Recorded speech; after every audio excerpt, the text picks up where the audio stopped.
Hi crafty friend, it's Justine Dvorak from Stationery by Justine, where when I craft my world stands still.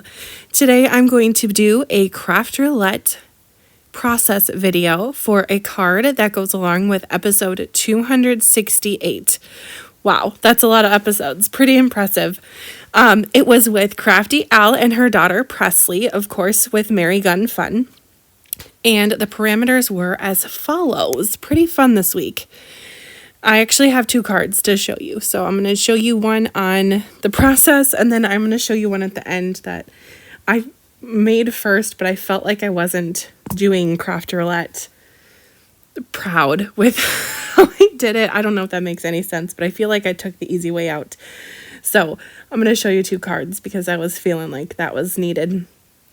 But the project for this week, it needs to be a card for a student. The colors should be modern.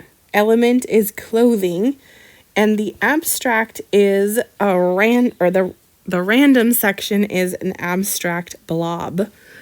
So, what am I going to make with that, you might ask? Well, a lot of people went the graduation route.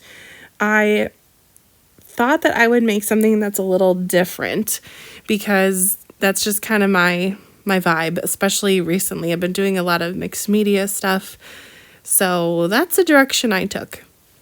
Right now, I'm holding a piece of paper that I did better press, and it is a new plate to me in my craft room. It is part of the journal grid, and it is a registration template from Spellbinders. It's a better press one. And then these stunning daisies is from a press plate that I glimmered called Daisy Shower. That's from Yana, and that's just super gorgeous. And then the dolls that are better press dolls, I actually pressed out with Copic color friendly ink. I'm going to color them in just a minute. And then I do have these pencils. Now, if you're watching this video, the day it goes up or the day after, you could grab these pencils that you might see behind my doll, or you might have to wait a little bit because they are part of the Glimmer Club for May. They're going to be on the website through the 27th, and then they're going to go away from the website. And then later in June, they might come back. So this is kind of like a last hurrah for them because they're part of the clubs. And so if you don't know, the Spellbinders clubs are monthly, so they come on and then they go off, and then any extras that they have left over are sold a la carte during the next month. So you might get them, you might not. So I would definitely recommend getting them early in the month so you don't miss out. But if you did not know, you can better press with any paper and any ink. You just get different results. You might not get a really deep impression, but with my little doll here, I used the ink that I usually use for Copic coloring, which is my black Memento ink. So I've layered everything up. Oh, and the oval. The oval is my abstract blob. That is some black watercolor paper that I watercolored with black metallic intense liquid watercolors from BB Cameron. I loved making that background, and I had a lot of fun with that. So the element for clothing is going to come in with the little piece of lace that I added there. And then my doll here is wearing clothes. You might have spotted me fussy cutting up my sentiment there. I did go ahead and fussy cut up my sentiment because I like using more than one sentiment on my projects. And sometimes I will mix and match my projects and mix and match my sentiments. So I did chop off the top, and I just am left with So Proud of You, which has been better pressed. And then the top part that says congratulations with the black paper has been stamped and heat embossed. So just giving it lots of texture. I love texture on cards. I think it's so fun just to play around.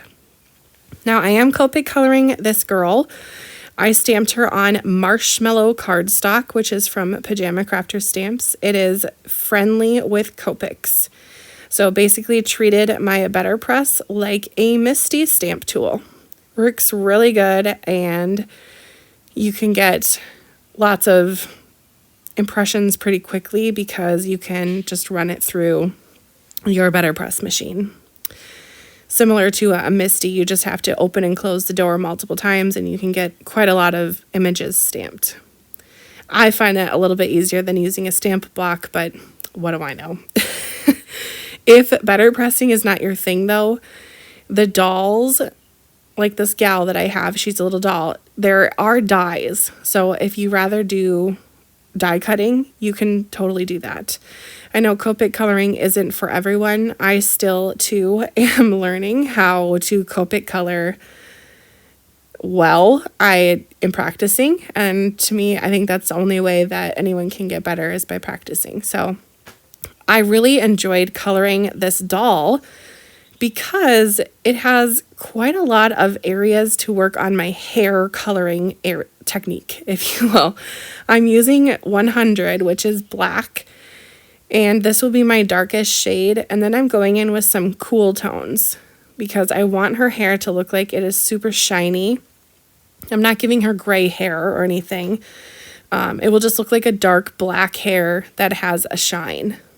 So it's definitely looking really realistic, I think, the more that color goes on. I don't know. I'm not a pro with hair, so give me a little bit of a artistic expression or whatnot, artistic license. But I don't know. Let me know. Are you well versed in coloring hair? I'd love to know. And if you are, I'm sure it's because you've been practicing. I think I probably would get a better look and result with using my colored pencils or watercolor pencils, but like I said, I am trying my best to do what I can with my Copics. So if you were kind of watching the numbers there, I went from black, which was my darkest, then to my medium color, which was a C7, and now I'm going in with C5. And then I'm going to bring that same color down to her dress. And this will be for all of the flowers. I'm just giving a quick color, really not too detailed, leaving some areas white on the flowers. But I was definitely being quick with the coloring. All right, then I went back in with C3, which is the light color. And then I used C3 to blend out her hair and to blend out the flowers. Then for the greenery that's on the flowers on her dress, I'm using the same green that I brought in for the cuffs of her sleeve and for her fan and for her hair accessories. Now for her hair accessories, I am going to add extra bling and embellishments because I love embellishments and I think it looks really fun to have more texture. Now she has really gorgeous eyes and I wanted to make sure that I coordinated her makeup with her hair and her dress. So I did bring in some of that green color for her eyeshadow and gave her a bright makeup look for the day.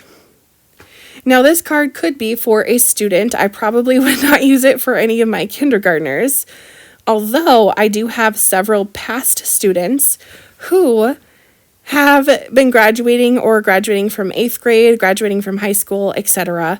And so I could probably use this for one of my past students. I love the texture differences between this embossed sentiment that's on the black paper and the texture difference between that and this So Proud of You. Just so cool. So good job, Crafty Al, if you're watching this. I don't know if you are or not. I don't know if you watch my videos, but if you happen to stumble upon this, good job. And same with Presley. That's Crafty Al's daughter. And I'm still just beaming of excitement for Paper Ganza in July. I'm so excited. And I really just can't wait. Here are the little embellishments I'm adding to the hair. And in just a minute, I'm going to show you my other card. Now, like I said, I feel like I kind of, not cheated, but I feel like I kind of danced around the parameters with this other card. So let me know what you think. I'm going to insert a little bit of a clip here. And yes, I know that craft roulette sometimes you can kind of take creative liberty, but I feel like with this one, I just went a little bit too far into the deep end of the creative liberty for this because I didn't really have a clothing item besides the ribbon. And I definitely had the abstract blobs.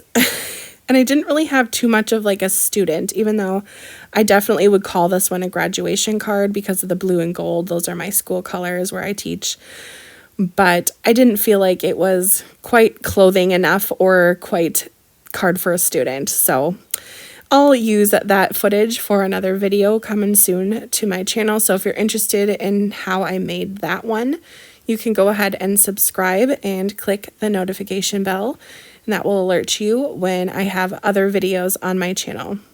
Thank you again for watching all the way to the end. I hope that you come back for next time. We'll see you later. Bye, crafty friend.